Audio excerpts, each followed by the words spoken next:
apareceu ainda não, filho. Aqui na página.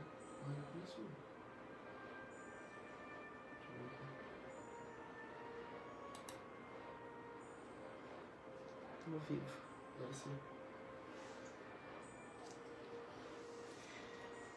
Boa noite. Começando um minutinho antes, né? Pra gente poder interagir um pouquinho. Poder aprender um pouco aí com a tecnologia, né? Iracema, Cláudio, Cristóvão, Cristiana, boa noite a todos. Carlos, boa noite.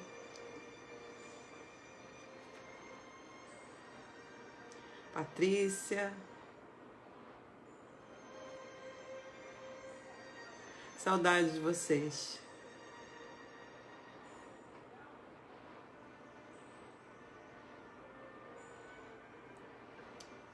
Essa distância deixa a gente aí um pouco emocionado, né? Porque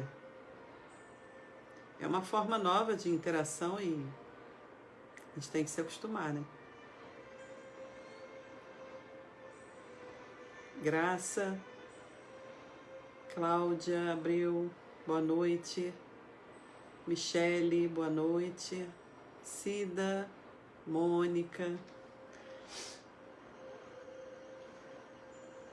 A vantagem desse e-mail é que muito mais pessoas conseguem, né, atingir. É um público muito maior, né? Graça, Regina, minha amiga, um grande prazer você estar me assistindo. Oi, Cris.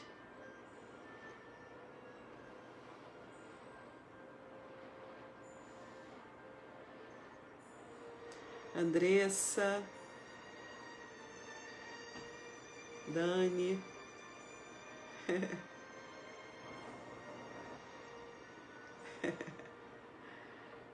Maria Elizabeth. Bom, são 19 horas. Como eu disse, né, a primeira vez que eu faço uma live, não tenho experiência com celular, computador, e muito menos de fazer a palestra em 1 hora e começar a prece, página, mas tenho certeza que a gente consegue. Os nossos amigos espirituais estão do nosso lado, né? É com muito prazer, com muita honra que eu dou meu boa noite aos irmãos e irmãs do Centro Espírita Joana d'Arc, nesta noite de 16 de novembro de 2020, onde estamos vivenciando aí um modus operandi diferente, né, com palestras virtuais, e após um dia quente, um final de tarde chuvoso, eu até achei que não ia ter internet para isso, né? E nós vamos juntos hoje conversar sobre um dos presentes grandiosos de Jesus. Quero agradecer o convite, a direção da casa, pois é sempre muito prazeroso estar com vocês, aprender um pouco mais com vocês. São amigos tão carinhosos e que confiam em mim, né? Confiam no meu estudo, no meu discernimento. Te agradeço. Que Jesus nos abençoe e inspire a todos. Essa noite a gente vai falar da doutrina, da nossa tão amada doutrina do Espiritismo. Essa doutrina que nos trouxe ensinamentos tão vastos, tão belos, acerca da vida, do universo e das lições do nosso amado Jesus. Para começar, a gente vai ler uma página do livro Fonte Viva e eu vou ter a ajuda do meu filhão, Álvaro, que vai ler a página para vocês.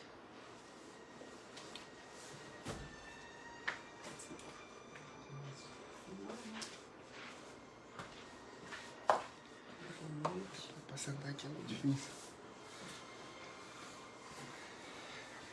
Boa noite, eu me chamo Álvaro, como ela falou, eu sou filho, né? Vou auxiliar aqui na palestra, lendo uma página do livro Fonte Viva, por Chico Xavier, pelo Espírito Emmanuel. Estás doente? E a oração da fé salvará o doente, e o Senhor o levantará. Tiago, capítulo 5, versículo 15. Todas as criaturas humanas adoecem, todavia são raros aqueles que cogitam da cura real. Se te encontras enfermo, não acredite que a ação medicamentosa, através da boca ou dos poros, te possa restaurar integralmente. O comprimido ajuda, a injeção melhora. Entretanto, nunca te esqueças de que o verdadeiro mal procede do coração. A mente é a fonte criadora. A vida, pouco a pouco, plasma em torno dos seus passos aquilo que deseja. De que vale a medicação exterior se prossegues tristes, acrabunhado ou insubmisso?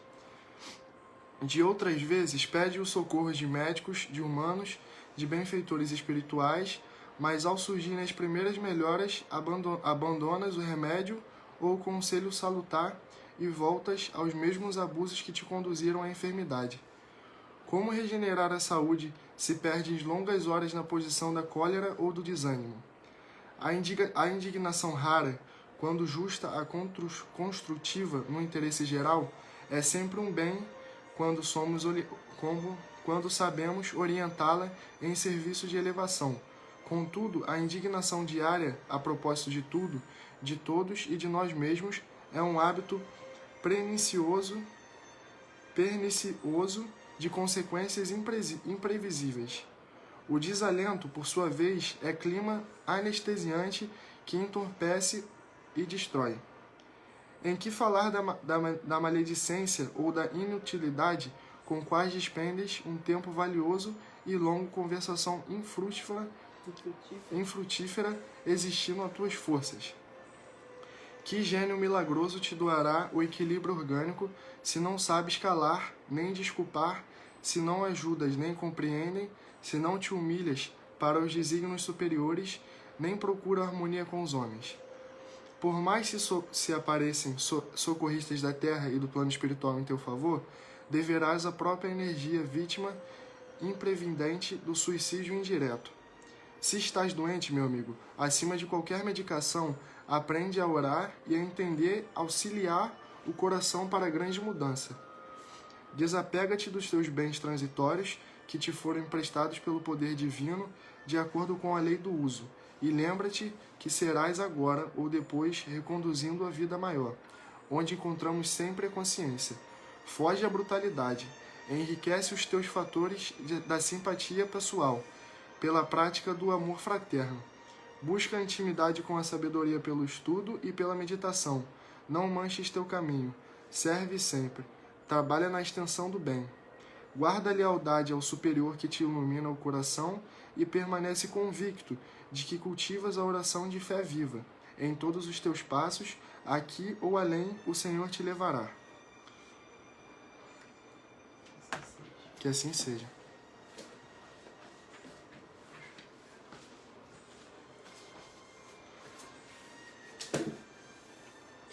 Queria pedir aos irmãos que nós possamos fechar nossos olhos um instante para que a gente se conecte com a luz divina e vamos orar.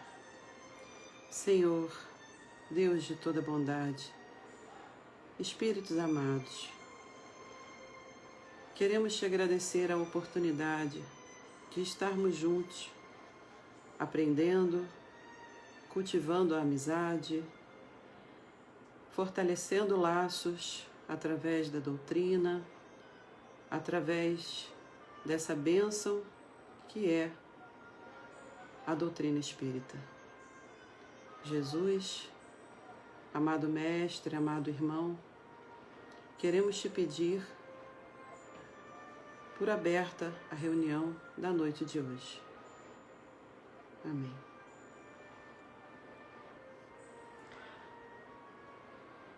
O tema que me foi dado hoje, eu considero como um presente, eu considero como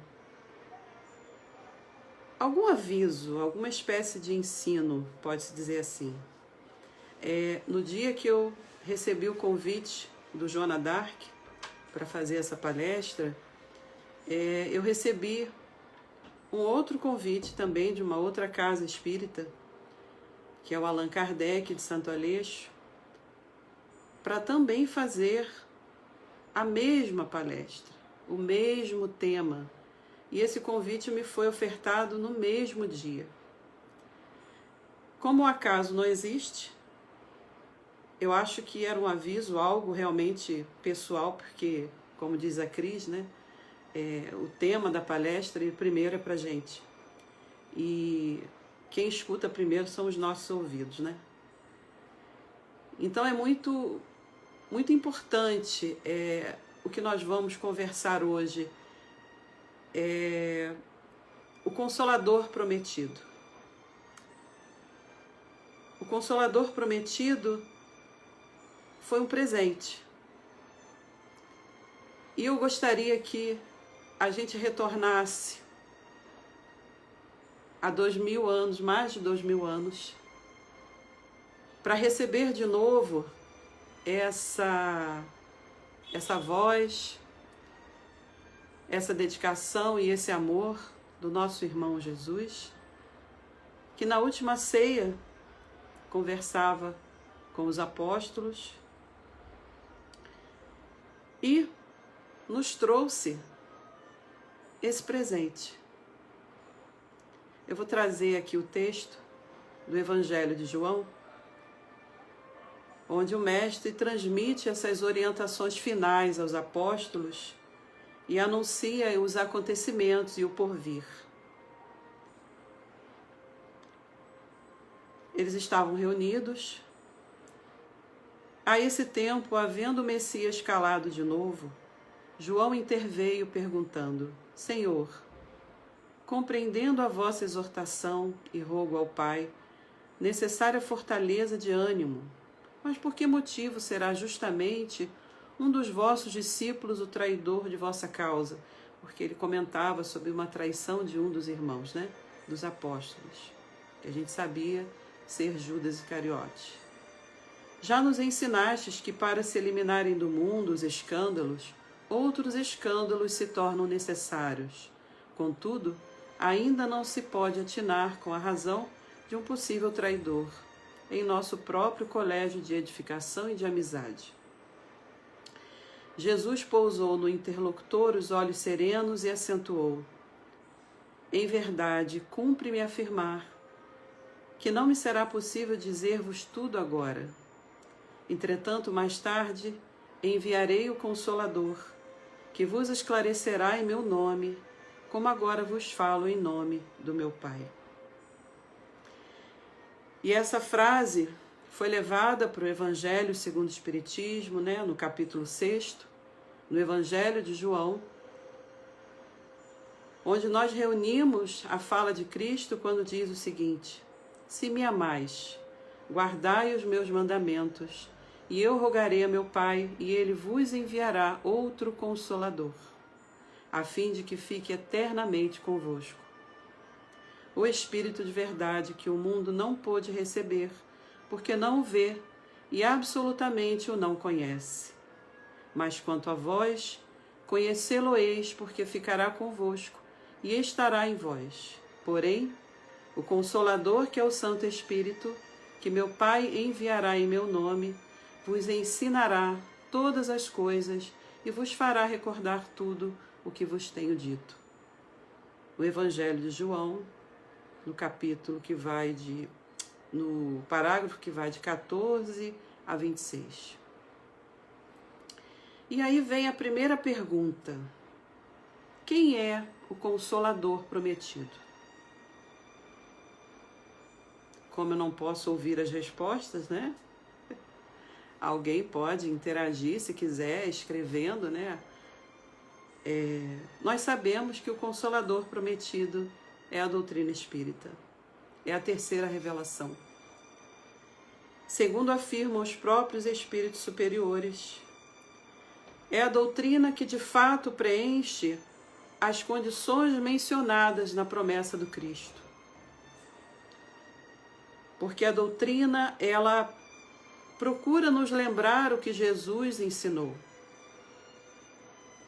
Jesus é o nosso mestre, Jesus é o nosso guia. A doutrina é baseada nos ensinamentos de Jesus. A doutrina nos ensina muitas coisas que o Evangelho não pôde explicar adequadamente. Pois naquela época não havia como usar os termos que nós usamos hoje, ser tão claros. A mentalidade não era como a de hoje. E a doutrina nos consola e conforta os que sofrem, ao mostrar-lhes a causa e a finalidade dos sofrimentos humanos.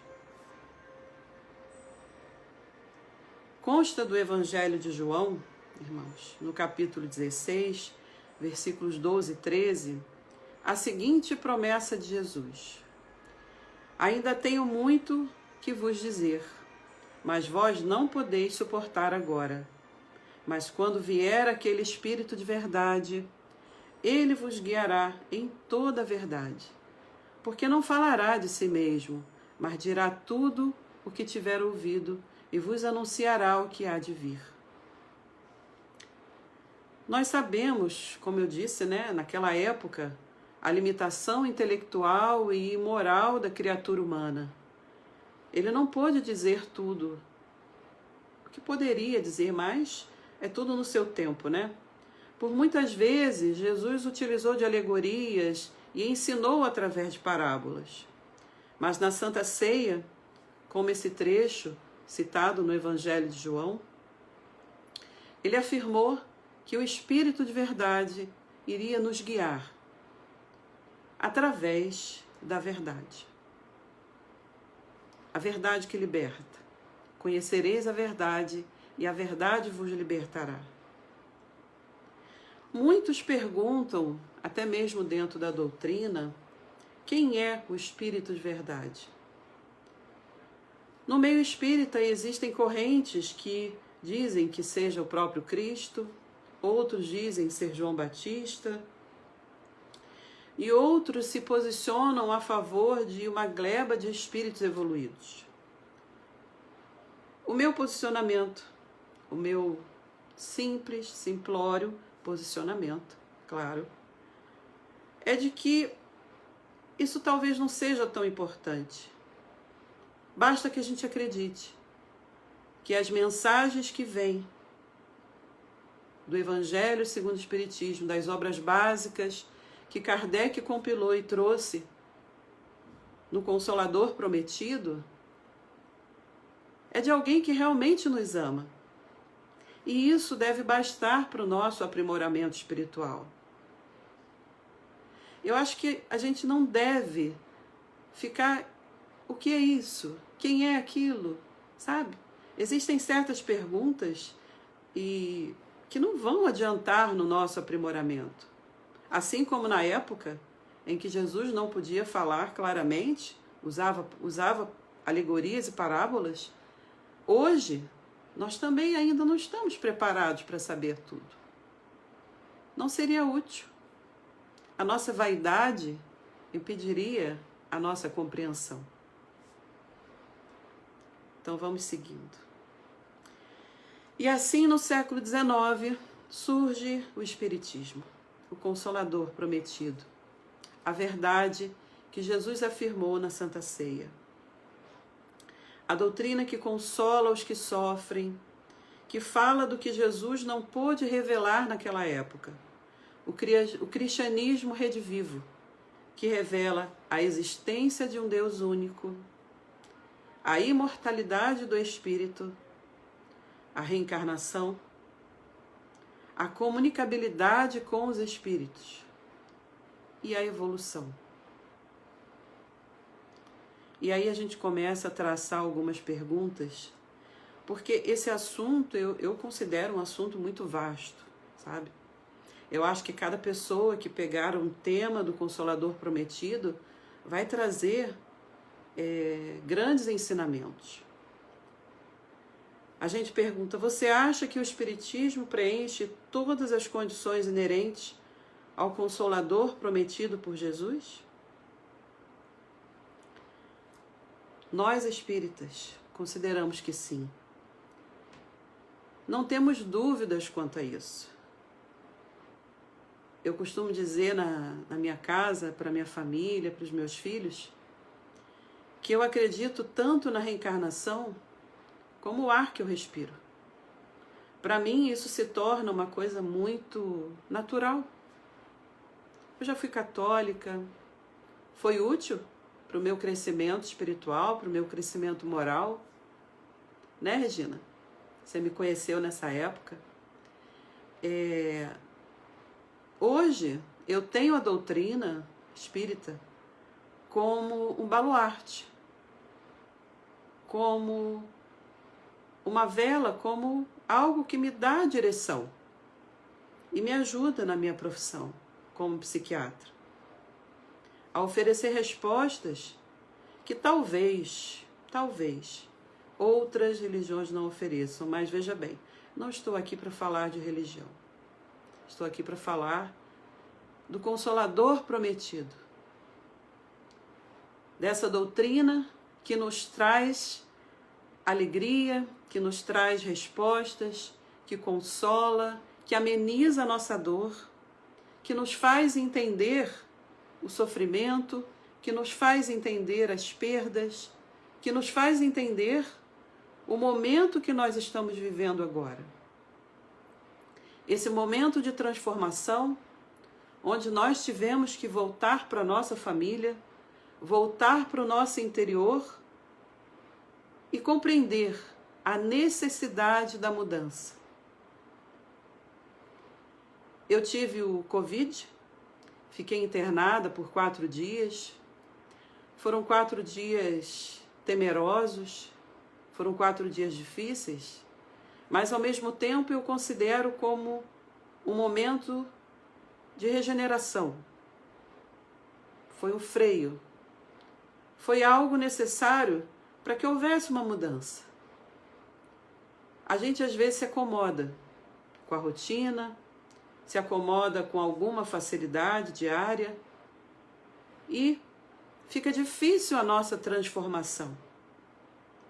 Por isso a prova, por isso o desafio. Nós precisamos desse equilíbrio diante das provas e desafios. Porque mesmo tendo todo o equilíbrio, todo o entendimento, toda a paz interior, as provas e os desafios vão continuar chegando para todos nós, enquanto necessitarmos. É um presente de Deus. Bom, como eu falei agora, né? O Espiritismo, ele não veio constituir uma religião, como comumente se entende como tal, né? Mas ele veio acordar a religiosidade da consciência. Cada um traça o próprio caminho. São nossas escolhas que vão definir o nosso caminho, o nosso destino. É o padrão dos nossos pensamentos. É a disciplina do bem, a disciplina da oração,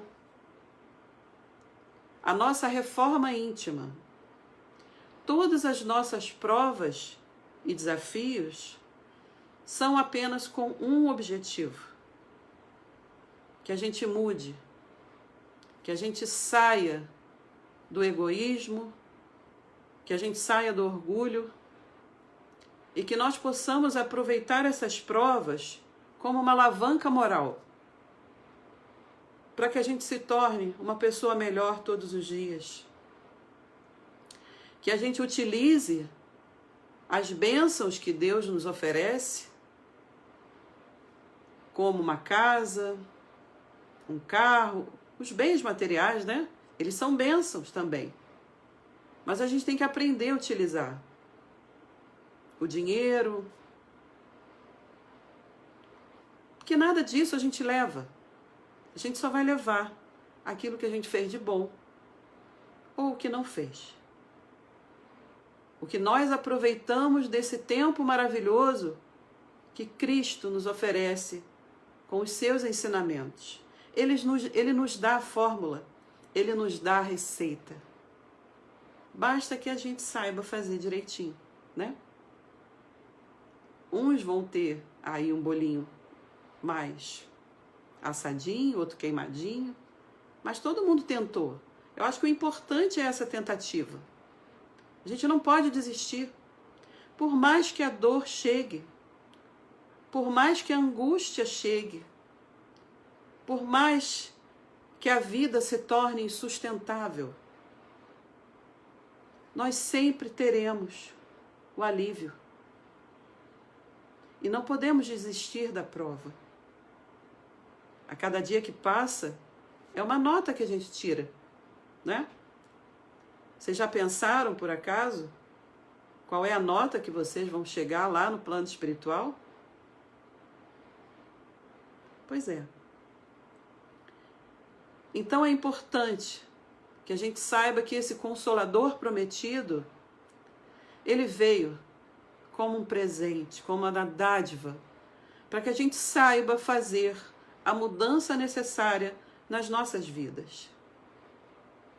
Para que a gente consiga seguir adiante. Para que a gente suporte todas as dores. Jesus disse o seguinte: vos enviarei outro Consolador, pois ele foi o primeiro, nosso amado Jesus. O Espiritismo realiza, como ficou demonstrado, todas as condições do Consolador que Jesus prometeu. Não é uma doutrina individual, nem de concepção humana. Ninguém pode dizer-se seu criador. A doutrina espírita é fruto do ensino coletivo dos espíritos. Ensino a que preside o Espírito de verdade.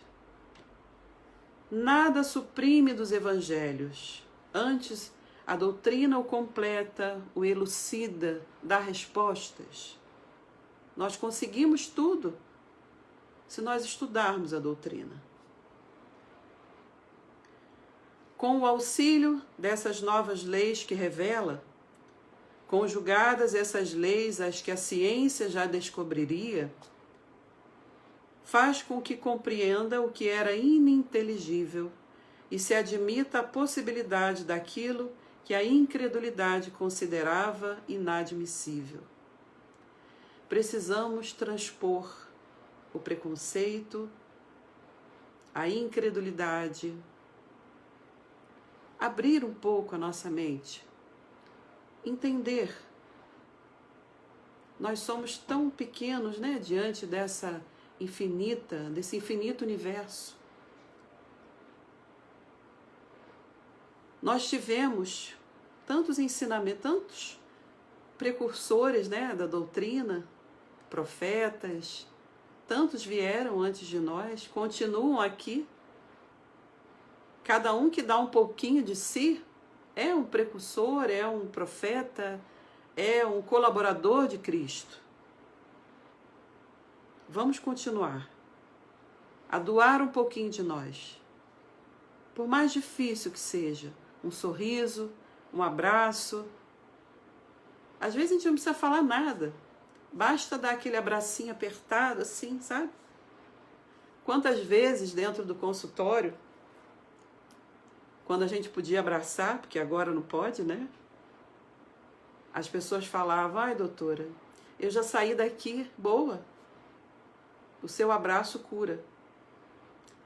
E aí eu digo: não é o meu abraço, é o abraço do Cristo. Porque é dado com amor. E é exatamente isso que nós precisamos desenvolver, o amor. Amar ao próximo como a nós mesmos. Aprender que nós precisamos olhar no espelho, precisamos aceitar que nós não somos perfeitos. mas querer a mudança. Esse é o segundo passo. Primeiro, você identifica e aceita. Segundo, você parte para a mudança. E terceiro, disciplina. Disciplina e disciplina. Como nos disse nosso amigo Emmanuel. Disciplina todos os dias para estudar a doutrina. Disciplina para seguir adiante com o projeto de caridade, de amor, de comunhão, de doação. E olha, esse projeto de amor tem que começar em casa. Tem que começar com o seu esposo, com a sua esposa, com seus filhos, seus irmãos, seus pais. Não é fácil, gente. Não é fácil. Ninguém disse que seria fácil, mas também não é impossível. A gente vai de pouquinho em pouquinho, a gente consegue. Mas tem que querer. Se a gente olhar, aceitar que precisa mudar, mas não mover uma palha, aí não adianta. Né? Bom, a doutrina espírita, pela sua força moralizadora, ela prepara o reinado do bem na Terra.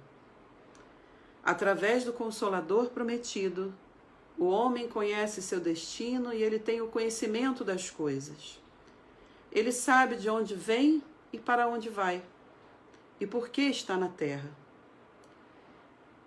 Existem várias situações que eu passo em que eu lido com a seguinte dificuldade.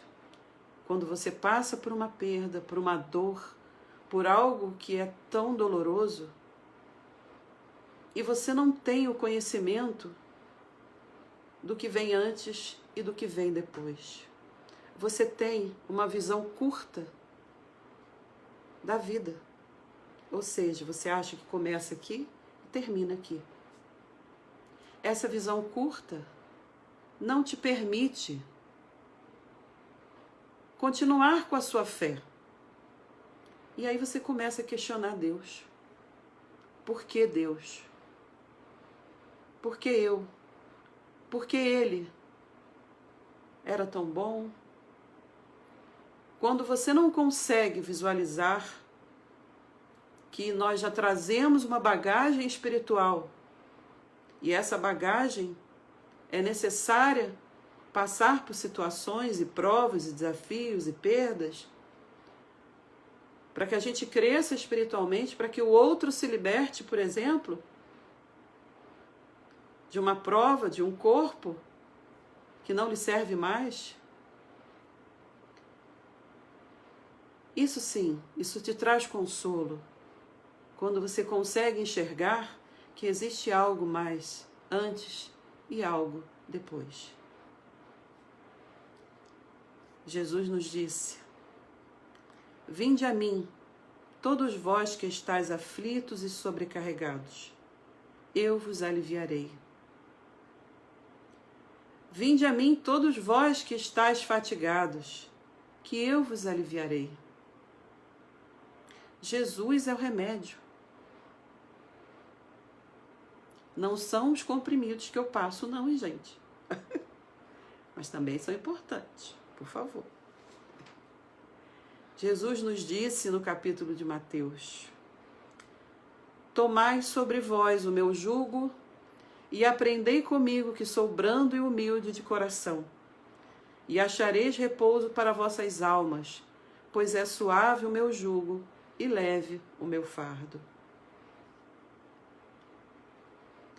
O seu jugo é a observância dessa lei, mas esse jugo é leve e a lei é suave, pois que apenas impõe como dever o amor e a caridade. Mas enquanto estivermos presos no orgulho, no egoísmo, na vaidade, na ambição, como nós podemos enxergar que esse jugo é leve? Nós achamos, por exemplo, que aquela prova ela é tão insuportável e às vezes a gente quer desistir dela. Sim. A gente fala de suicídio. Não é a saída. A saída é querer a transformação. Procurar ajuda. Saber que você não está sozinho. Saber que existem irmãos ao seu lado todo o tempo. Mas a gente precisa começar por alguma coisa. E essa coisa é a oração. Quando eu passo as medicações para os meus pacientes, eu costumo dizer o seguinte: você coloca o comprimido na palma da mão, do lado um copinho d'água, e antes de tomar o remédio, você faça uma prece. Peça a Deus que aquela medicação te ajude na transformação do corpo físico. Mas é necessário a transformação do corpo espiritual. E essa transformação, ela começa no corpo mental. Esse corpo mental, ele precisa acreditar em algo. Acreditar que o futuro existe e de que ele é capaz de causar essa transformação. A transformação dentro dele. A busca do equilíbrio interior. Diante desse equilíbrio, do trabalho da fé, na doutrina que consola, nós podemos seguir adiante e escrever uma nova história. O passado e o futuro, na doutrina, é o presente. Muitos ficam presos hoje, o transtorno de ansiedade, ele está imenso, cada dia mais. Pessoas que não tinham estão apresentando sintomas, pessoas equilibradas estão desequilibrando. Tudo isso porque nós estamos com medo. É o medo que faz com que a gente esqueça da fé, do poder da oração, do poder transformador da oração. Quando você for buscar o consolo nas medicações, quando você for buscar o consolo em outras pessoas, antes de mais nada, tente o consolo da tua prece, do teu equilíbrio interior. Nunca se esqueça, nós não estamos sozinhos. Jesus não nos abandona em momento algum. Os nossos amigos espirituais estão ao nosso lado. Basta que a gente serene a mente e os ouça. Nós conseguimos, sim. E aí, diante dessa doutrina amorosa, dessa doutrina que consola,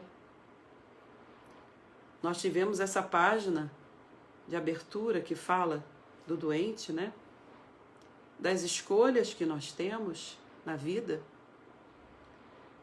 Nós sabemos que a doutrina, ela esclarece. E aí se diz: como há de alguém sentir-se ditoso por sofrer, se não sabe por que sofre? Eu ouço muito isso. Doutora, por quê? Por que eu sofro tanto? Por que meu filho sofre tanto? Por que minha filha veio com esse problema cerebral? Por que meu filho foi assassinado? Por que minha mãe não me ama? Por que eu me sinto tão sozinha? São esses os questionamentos diários. São esses questionamentos que a doutrina da luz, a doutrina do amor, ela nos tem a resposta. Basta que a gente tenha perseverança, que a gente persevere na fé, que a gente persevere no estudo, que a gente persevere na nossa comunhão com Deus. Nós não estamos sozinhos. O Espiritismo mostra a causa dos sofrimentos nas existências anteriores e na destinação da Terra, onde o homem expia o seu passado. Mostra o objetivo dos nossos sofrimentos, apontando-os como crises salutares que vão produzir a cura e como meio de depuração que garante a felicidade nas existências futuras. E aí, diante disso tudo que a gente já conversou, eu gostaria de fazer uma pergunta. O que nós podemos trazer para os dias atuais? Como espíritas, o quanto evoluímos? O quanto nós sentimos o jugo? Nós mudamos? Nós fazemos a nossa parte? Ou apenas a gente julga? Né? É um hábito. Se a gente perceber, a todo momento a gente julga. Espíritas, o recado é o seguinte: amai-vos. Este é o primeiro ensinamento. Instruí-vos. Este é o segundo. Em verdade vos digo, os que carregam seus fardos e assistem os seus irmãos são bem-amados meus. Instruí-vos na preciosa doutrina que dissipa o erro das revoltas e vos mostra o sublime objetivo da provação humana. Sou o grande médico das almas e venho trazer-vos o remédio que vos há de curar. Os fracos, os sofredores e os enfermos são os meus filhos prediletos. Venho salvá-los.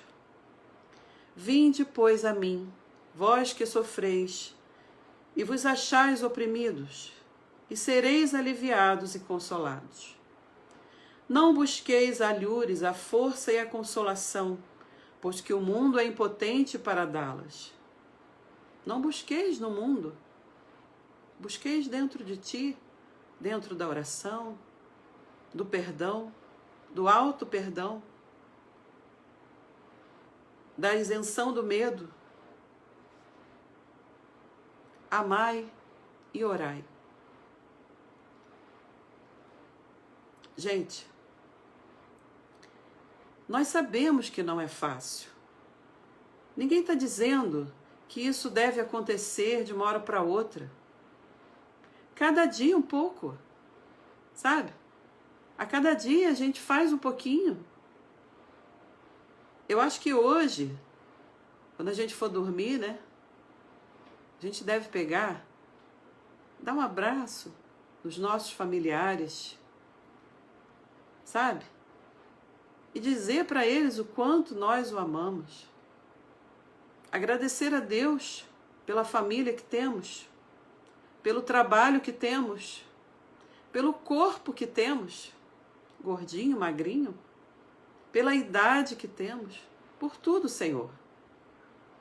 Tudo nos é dado como um presente. Possam todos os espíritos sofredores compreender essa verdade, em vez de clamarem contra suas dores, contra os sofrimentos morais que neste mundo vos cabem em partilha, pois todos nós sofremos. Tomai, pois, por divisa estas duas palavras, devotamento e abnegação, e sereis fortes, porque elas resumem todos os deveres que a caridade e a humildade vos impõem. Devotamento e abnegação. Ninguém está dizendo para a gente virar santo do dia para a noite. Mas é como eu digo e repito, um pouquinho a cada vez. Cada um faça aquilo que consegue fazer de melhor. Uma hora você faz uma sopa, Na outra hora você faz um sapatinho de crochê, né? Na outra hora você vai conversar com o vizinho que está inquieto com os seus problemas, você o escuta, você dá a sua palavra de carinho, de conforto. Não há nada que a gente possa dizer assim, eu não consigo fazer nada. Não, isso não existe. Todos nós temos uma capacidade, a capacidade de amar. Sabe por quê? Porque o Cristo confiou em nós. Ele se doou por nós. Ele continua acreditando em nós. Mas nós precisamos acreditar também, para continuar seguindo adiante e formando uma comunidade de amor. Mas como eu digo, cada dia um pouquinho. O sentimento do dever cumprido vos dará repouso ao espírito e resignação. Vos dará um coração que bate melhor, a alma se serena e o corpo se forra aos desfalecimentos. Por isso que o corpo tanto menos forte se sente, quanto mais profundamente golpeado é o espírito. Nos dá esse recado o Espírito de Verdade. Em 1863, em Havre. Irmãos, eu agradeço a oportunidade de conversar um pouco. Quem quiser a minha página, mandar mensagem, precisar de alguma ajuda, eu estarei disposta a fazer o que for possível.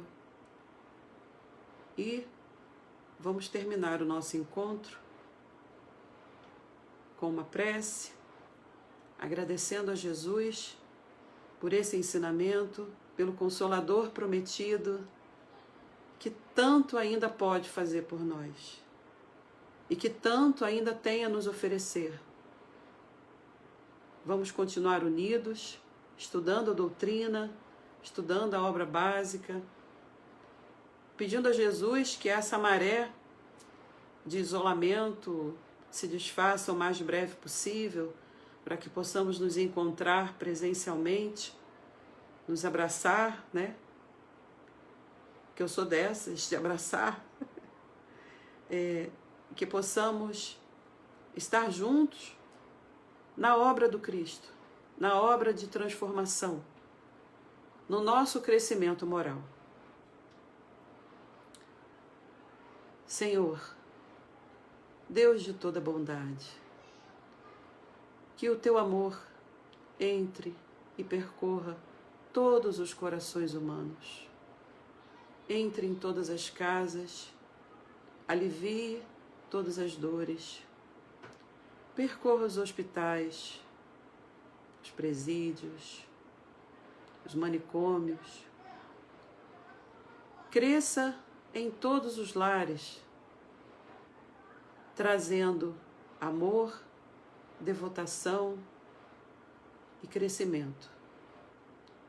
Senhor Jesus, que os teus ensinamentos façam morada em nós, para que possamos vencer a nós mesmos e acreditar no porvir, acreditar que o amanhã sempre será melhor. Esteja conosco, Senhor, hoje, amanhã e sempre. Que assim seja. Obrigada. Desculpe, às vezes não tenho tanta prática. Quero agradecer muito a oportunidade. E até uma próxima. Boa noite.